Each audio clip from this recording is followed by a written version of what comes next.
Objective सवाल बस एक कला है आइटम को सही एक्टिविटी से मिलाना।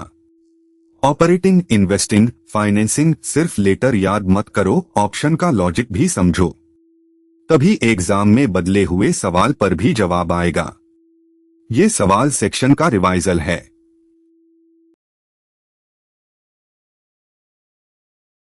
पहला सवाल, इन्वेस्टिंग का एग्जाम्पल कौन है?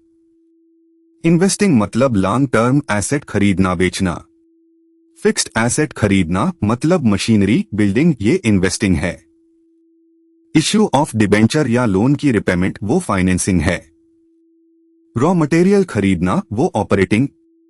तो जवाब है परचेज ऑफ फिक्स्ड एसेट मतलब डी।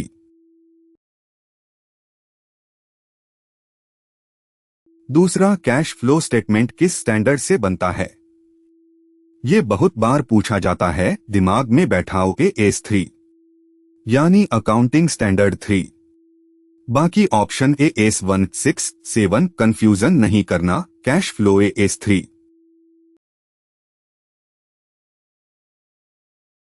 तीसरा, कौन सा कैश आउटफ्लो नहीं है? सोचो तर्क से। क्रेडिटर्स बढ़े तो हमने माल उधार लिया, पैसा बाहर नहीं गया, तो ये आउटफ्लो नहीं। इसका उल्टा, स्टॉक बढ़ा तो पैसा खरीदने में गया, आउटफ्लो है।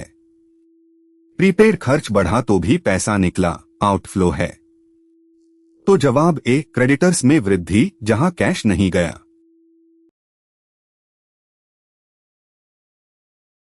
चौथा, कौन सा कैश इनफ्लो नहीं है? इश्यू ऑफ डिबेंचर से पैसा आया, इनफ्लो है। डेब्टर्स घटे तो ग्राहकों ने पैसा दिया, इनफ्लो है। लेकिन क्रेडिटर्स घटे मतलब हमने अपने उधार चुकाए, पैसा बाहर गया, ये इनफ्लो नहीं, उल्टा आउटफ्लो है। तो जवाब सी, क्रेडिटर्स में कमी।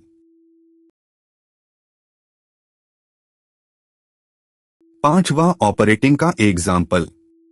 बैंक अपने टर्म डिपॉजिट पर इंटरेस्ट देता है, ये बैंक का रोज का काम है, इसलिए ऑपरेटिंग। इश्यू ऑफ डिबेंचर या share, financing. Sale of fixed asset, investing. तो जवाब सी, बैंक का इंटरेस्ट पे।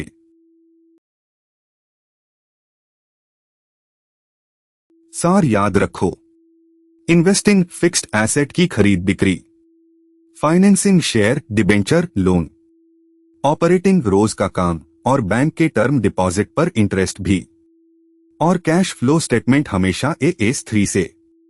बस